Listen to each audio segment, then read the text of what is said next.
History remembers kings and tyrants, but in its darkest corners lie those who died horrifically, not just executed, but destroyed. The last man in France to be publicly torn apart by horses. In 1757, after stabbing King Louis XV in a delusional attempt to punish sin, Damiens was imprisoned, tortured, and interrogated for months. On March 28th, in front of thousands at the Place de Grève, he was brought to the scaffold. First, glowing pincers ripped flesh from his chest, arms, and legs. Into the bleeding wounds, executioners poured boiling oil, burning wax, and molten lead. He screamed until his voice was gone. Then came the centerpiece, his limbs tied to 4 horses, driven to Rouen.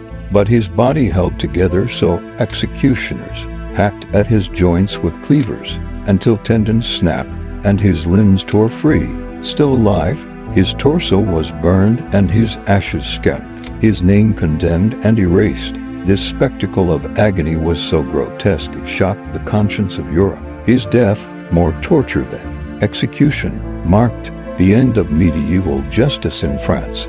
Damiens wasn't a martyr, nor a hero, but his destruction became a symbol of what happens when power chooses vengeance over reason. A man shattered not only in body, but in memory. Countess Elizabeth Báthory was a noble woman of immense power, beauty, and wealth, and, if records are to be believed, a predator of horrifying proportions. Over 600 girls were said to have died under her roof. She allegedly bathed in their blood to preserve her youth, biting, whipping, and mutilating young servants in acts of depraved sadism. But she was untouchable, protected by her family's status, until the complaints became too loud. In 1610, Hungarian officials raided her castle and found bodies, dying girls, and blood-soaked rooms. As a noble, she could not be publicly executed. Instead, they bricked her into a hidden room inside her own castle, leaving only a hole to pass food. No light, no window, no exit. She survived for years in that tomb of stone, slowly going mad. Some say she talked to shadows, others say she ate her own skin. She died alone in 1614, her legacy dripping in blood and myth. In the turbulent days following the Civil War, as the United States reeled from bloodshed and division, one act of violence shocked the fragile nation more than any battlefield: the assassination of President Abraham Lincoln. But in the shadows behind the gunman, John Wilkes Booth, there were others, whispering, plotting, hiding. One of them was a woman. Her name was Mary Elizabeth Surratt. She was born in 1823. A devout Catholic, a widow, a businesswoman, and mother of a Confederate sympathizer. She ran a boarding house in Washington, D.C., a quiet, respectable building nestled among the capital's chaos. But within its walls, whispers of conspiracy echoed. The men who came and went were not just lodgers. They were plotting murder. John Wilkes Booth, the dashing actor turned fanatic, used Mary's house as a meeting place.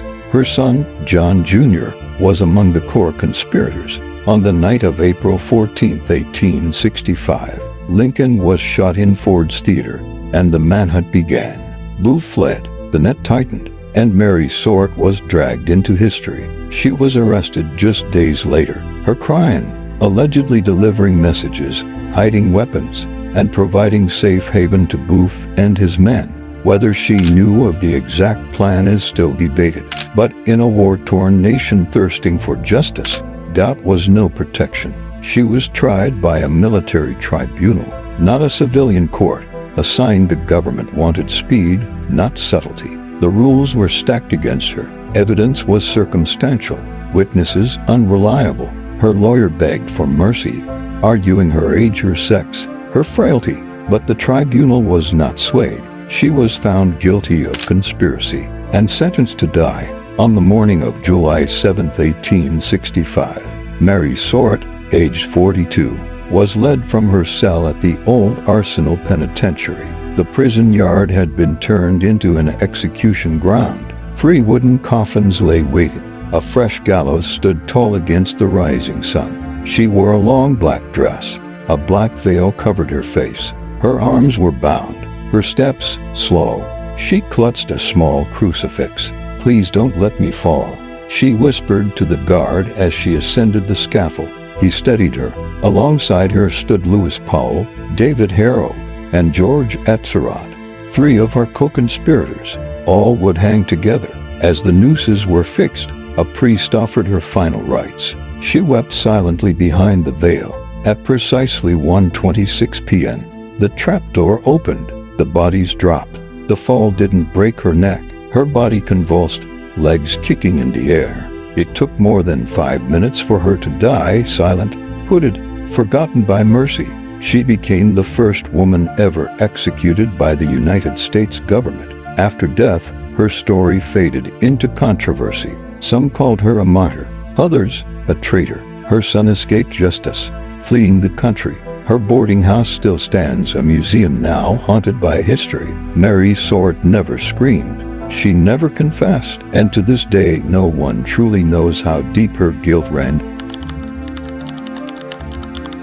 In the narrow, soot-stained alleyways of 19th century Edinburgh, shadows had a way of hiding more than just the poor. They hid predators, and among them, none were more infamous than William Burke, the man who didn't just kill for money. He killed for medicine. At the time, cadavers were gold. Medical schools, desperate to train doctors, paid handsomely for fresh bodies. Grave robbing was common, but Burke and his partner, William Hare, found a darker path. They realized it was far easier to create a corpse than dig one up. They invited the lonely, the old, and the drunk into their boarding house. Once inside, Burke would press his weight on the victim's chest while Hare smothered their face, a silent, suffocating death now known as burking. 16 lives snuffed out, not with knives or guns, but with the stillness of calculated pressure. Each corpse was sold to Dr. Robert Knox, a respected anatomist who never asked questions. The crimes unraveled when lodgers discovered a decomposing body hidden under a mattress. Hare turned on Burke, testifying in exchange for freedom. Burke stood trial alone, the courtroom packed, the crowd rabid. He was convicted and sentenced not just to die, but to suffer the same fate he gave to others. On January 28, 1829, Burke was hanged in front of 25,000 spectators. Some cheered, others jeered, but justice wasn't satisfied with death. His body was taken to the university and dissected publicly by medical students, the very fate he once delivered. His skeleton was strung up with wire and put on permanent display. But it didn't stop there. His skin was tanned and turned into leather. A book bound in his flesh still sits behind glass. Wallets, card cases, even letter holders, carved from the murderer's hide. A man who sold human remains was, in turn, reduced to parts. Pieces of him were scattered like relics, reminders of how justice can sometimes be poetic and monstrous. Visitors still come to see his bones, still read from his flesh. William Burke didn't just kill people. He became a permanent part of what he helped supply: medicine, anatomy, and history.